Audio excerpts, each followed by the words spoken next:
Robert De Niro came to Jimmy Kimmel's show just to distract himself. But what he said shocked the whole of America. If you want to know what Robert De Niro said, subscribe and like, and now let's get started. Los Angeles, February 2025. The Jimmy Kimmel Live studio pulses with tension, the air heavy with the scent of overheated spotlights, floor polish, and the faint aroma of coffee drifting from the green room. The audience, mostly people over 55, with calloused hands and wrinkles that tell stories of loss and triumph, whispers about the latest news. The immigration crisis, skyrocketing drug prices, a fractured society. They've come here to briefly escape their worries, but deep down they crave something real, something that will reconnect them with their past, with themselves. On stage, Jimmy Kimmel wraps up his monologue, his signature smile dimming. He senses that tonight's guest, Robert De Niro, isn't in the mood for jokes. Robert steps out to thunderous applause, his dark gray suit impeccably tailored, but his shoulders are tense, his eyes deep as wells, brimming with secrets. At 81, he looks not just like a Hollywood legend, but like a man carrying an invisible burden. He sits, nods to the crowd, but his gaze wanders, as if searching for someone in the sea of faces. The first few minutes of the show go smoothly. Jimmy cracks jokes about Robert's latest film, and Robert responds with terse but sharp remarks, drawing laughs. But when the conversation turns to his childhood in New York, the atmosphere shifts. Robert, you always talk about Little Italy, growing up among artists and street fights. Is there something you've never shared? Jimmy leans forward, his tone playful but his eyes alert. Robert falls silent. His fingers grip the armrests of his chair, knuckles whitening. The room stills, sensing something brewing.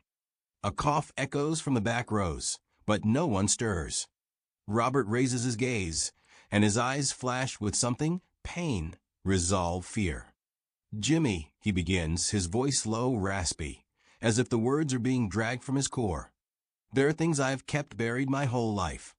Things I was afraid to say. Not because I'm ashamed, but because the truth could shatter everything. The audience gasps. Jimmy, caught off guard but intrigued, cautiously asks, "What do you mean, Robert?"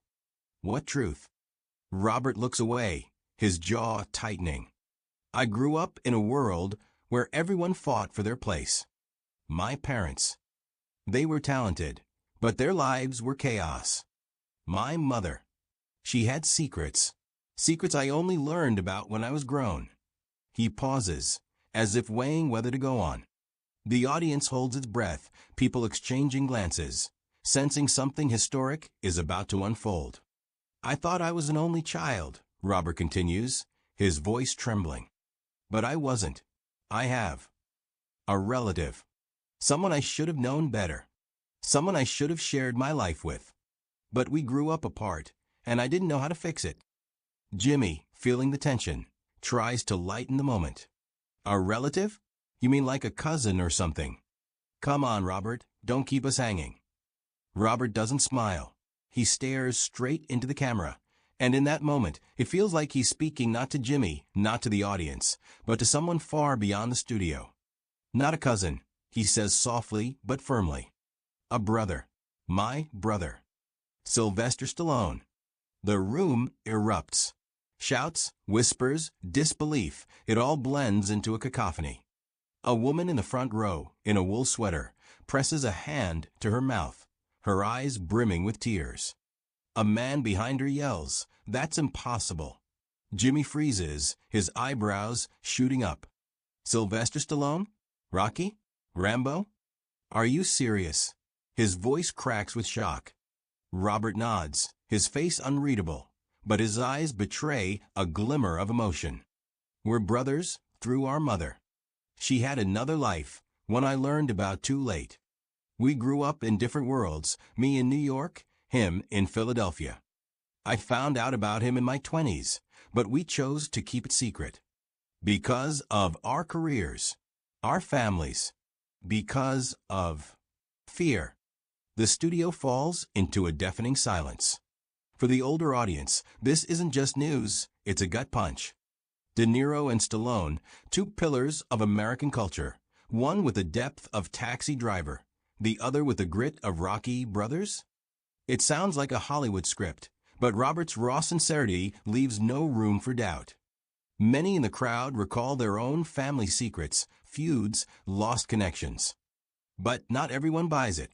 In the back of the room, a man in his 60s, wearing a faded denim jacket, stands up. If this is true, why'd you keep quiet? His voice is sharp, almost accusatory. You were both at the top. Why not tell the world? Security stirs, but Robert raises a hand, stopping them. He looks at the man, pain etched in his gaze. Because I was afraid, he says, his voice breaking. Afraid he wouldn't want to know me. Afraid people would mock us. But most of all, I was afraid the truth would destroy what we'd built. The audience bursts into applause, but on social media, already ablaze, skeptical posts flood in. De Niro's making it up. In the green room, producer Linda clutches her head, scrolling through X. If Stallone denies this, we're done, she whispers to an assistant, dialing his agent. No answer. Robert turns back to Jimmy. I haven't spoken to Sylvester in years. We had differences, but I'm tired of hiding. I want him to know I'm ready. And I want people to think if I can take a step toward the truth, maybe they can too.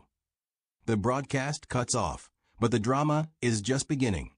Reporters swarm Robert outside the studio, camera flashes blinding. He pauses, his voice cutting through the night. Sylvester, if you're watching, I'm waiting. In the car, he closes his eyes, heart pounding. The truth is out, but will his brother hear it? And will the world believe? In the dim interior of the car, Robert De Niro felt his pulse slowly steady, but the tension refused to release its grip. Camera flashes from reporters still flickered beyond the tinted windows, their shouts muffled by the glass. The driver, an older man with a gray beard, silently navigated through nighttime Los Angeles, where neon billboards blended with the cold glow of streetlights. Robert pulled out his phone and glanced at the screen, dozens of missed calls from his agent, friends, even his daughter. But none from Sylvester. He sighed and leaned back, the weight of his words pressing against his chest. Meanwhile, back at the Jimmy Kimmel Live studio, chaos was mounting. Producer Linda, her hair disheveled and phone in hand, paced the green room, frantically trying to reach someone from Stallone's team. He's got to respond, she shouted to her assistant, a young man named Trevor, who was nervously scrolling through X. If Sylvester denies this, we'll look like idiots for letting this bomb go off on air. Trevor, eyes glued to his screen, muttered, people are already sharing clips. The hashtag De Niro Stallone brother is trending. But half the comments are calling it a lie. Some say Robert's just fishing for attention for a new movie. Linda stopped, her eyes narrowing. But what if it's true? What if they really are brothers, and Sylvester just doesn't want to admit it? At that moment, social media began buzzing with old Stallone interviews where he vaguely mentioned a tough childhood and a family that fell apart. Fans, like amateur detectives, started piecing together clues. Both actors were born in the 40s, both had Italian roots, both grew up in rough neighborhoods. But skeptics didn't let up. Where's the proof? Where's the DNA test? In a studio, where a few audience members lingered, an elderly woman named Marjorie, her gray hair pulled into a bun, clutched her friend Elaine's hand. I believe him, she said softly, her voice trembling. My brother. We haven't spoken in 30 years over a stupid fight. If Robert can take a step like this, maybe I can too. Elaine, clutching a bag stuffed with show programs, nodded. But what if Sylvester rejects him? It'll break his heart. And ours. Meanwhile, Robert arrived at his Beverly Hills home, where the silence was broken only by the ticking of a clock in the hall. He poured himself a whiskey, but didn't drink, just twirled the glass in his hands, staring into the darkness beyond the window. His thoughts drifted back to his youth, to the moment he first learned about Sylvester. It was the 60s, in a smoky New York bar, where his mother, already ill, confessed she had another son. He's in Philadelphia, she'd said, her voice frail. I couldn't raise him. Don't look for him, Robert. It'll tear your heart apart. But he did look. He found Sylvester when the latter was just starting his Hollywood career. They met once in the 70s at a small Los Angeles coffee shop. Robert remembered the smell of freshly ground coffee, the creak of wooden chairs, the awkwardness in Sylvester's eyes. They talked for an hour, but neither dared say brother. Then their paths diverged, careers, families, a petty argument on the set of a shared film. And silence.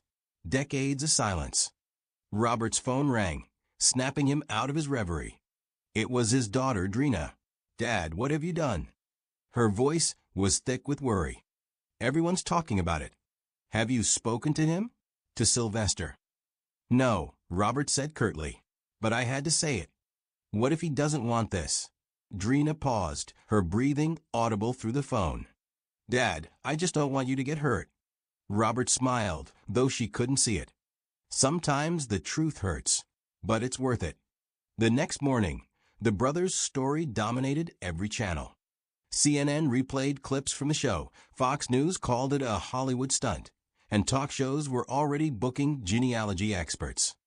In Philadelphia, where Sylvester Stallone was staying at his home, reporters swarmed the gates. Sylvester, 78, with gray hair and hands that still remembered boxing gloves, watched TV in his living room. On the screen, Robert repeated, "I want to talk," as brother to brother. His wife, Jennifer, sat beside him, holding his hand. "Sly," she said softly. "Did you know he might say this?" Sylvester stayed silent, his face like stone. Finally he spoke. "I knew he was my brother, but I didn't know if I was ready for this." "So what are you going to do?" Jennifer squeezed his hand. "He's waiting. The whole world is waiting." Sylvester stood and walked to the window, where a crowd of reporters buzzed beyond the glass. "I don't know," he said, "but I can't hide forever." That same day, Robert received a message from an old friend who worked with Sylvester. "He wants to meet, but no cameras. Just you two." Robert felt his heart tighten. He agreed, and they set the meeting place, an old boxing gym in Los Angeles, where scenes for Rocky were once filmed. A place steeped in memories, smelling of sweat and leather gloves. When Robert stepped into the gym, the silence struck him. Light streamed through dusty windows, illuminating the ring in the center. Sylvester was already there, in a sports jacket, hands in his pockets. They locked eyes, two old warriors, separated by years and silence. "You always loved drama," Sylvester said, his voice gruff but tinged with humor. Robert smiled. "And you always loved to fight."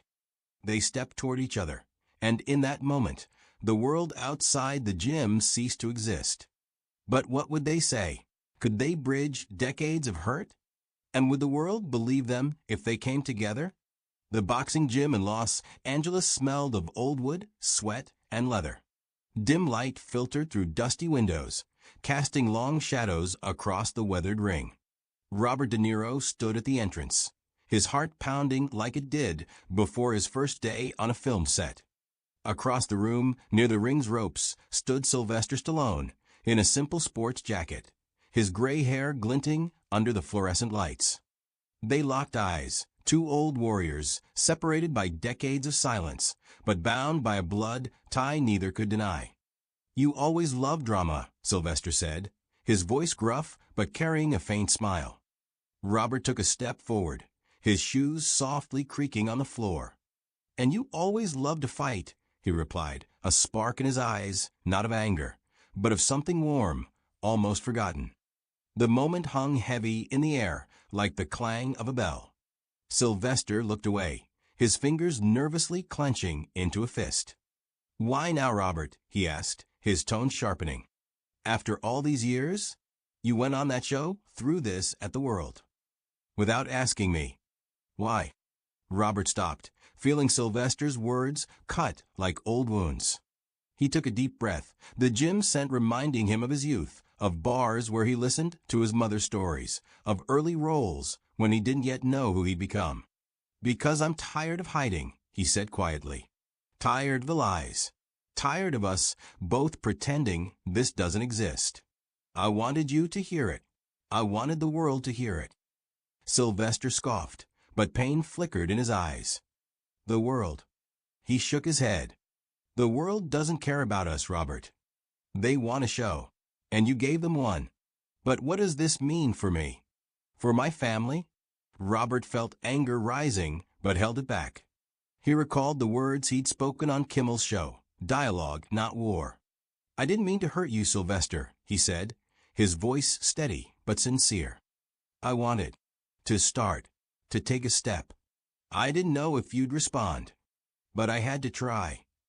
Sylvester fell silent, his gaze drifting across the ring, as if searching for answers in the cracks of the floor. Finally he spoke, his voice low, almost a whisper. I knew about you. Mom told me, but she said you were better than me, that you wouldn't want to know some street kid from Philly. The words hit Robert like a punch. He pictured a young Sylvester, alone, dreaming of movies, but burdened by the belief he wasn't worthy. She was wrong, Robert said, his voice trembling. You're not just some kid. You're my brother. And I would have been proud of you if I'd known sooner. Sylvester looked up, and for the first time, vulnerability shone in his eyes. You really think we can fix this? After everything? Robert smiled, his wrinkles deepening, but his eyes alight. We don't have to fix it all in one day. But we can start, one step at a time, like in your movies. Sylvester laughed, short, raspy, but genuine. You watched Rocky? Everyone, Robert replied, and they both laughed, the sound echoing through the empty gym, chasing away the shadows. They sat on the edge of the ring, shoulder to shoulder, and began to talk. Not about cameras or headlines, but about life. About their mother, who loved them both but couldn't bring them together. About New York and Philadelphia, first roles and failures. An hour passed unnoticed, and when Robert glanced at his watch, he realized that for the first time in decades he felt whole. But the world outside the gym didn't stand still. News of their meeting leaked online. Someone from the gym staff had snapped a photo through the window. X exploded. De Niro and Stallone in a boxing gym. Are they reconciling? Tabloids scrambled to write headlines, but this time the tone shifted. People, especially older audiences, shared their own stories of reconciliation. A woman named Marjorie, who'd been in Kimmel's audience, posted a message that garnered thousands of likes. I called my brother after 30 years. Thank you, Robert and Sylvester. The following week, Robert and Sylvester released a joint statement, not flashy, not for show, but simple, recorded in that same boxing gym. They sat on the ring, no suits, no makeup, just two older men who'd finally found each other. We're brothers, Sylvester said, his voice firm. And we've lost a lot of time. But we're here to make up for it. Robert added, we're not perfect. But we're learning. And if we can take a step toward each other, maybe you can too. The video went viral. In cafes, bars, and living rooms across America, people wiped away tears, dialed long-forgotten relatives, and wrote letters. For audiences over 55, this wasn't just a story of two stars. It was a reminder that it's never too late to start over. Talk shows stopped debating DNA tests and instead invited psychologists to discuss the power of forgiveness. Even Jimmy Kimmel, opening his next show, said with tears in his eyes, I thought we were making entertainment. But you, Robert and Sylvester, did something bigger. A month later, Robert and Sylvester sat in a small Italian restaurant in Los Angeles, the air fragrant with basil and fresh bread. They shared a bottle of Chianti, laughed over old stories, and planned a joint project, not a film, but a charity foundation for kids from broken families. Outside, the city lights twinkled, but in their eyes was something new, hope. Robert raised his glass. To second chances, he said. Sylvester nodded, his smile wider than ever. To family. They clinked glasses, and in that moment, the world felt a little brighter. Not everything was resolved, not every wound had healed, but they'd taken the first step. And that was enough.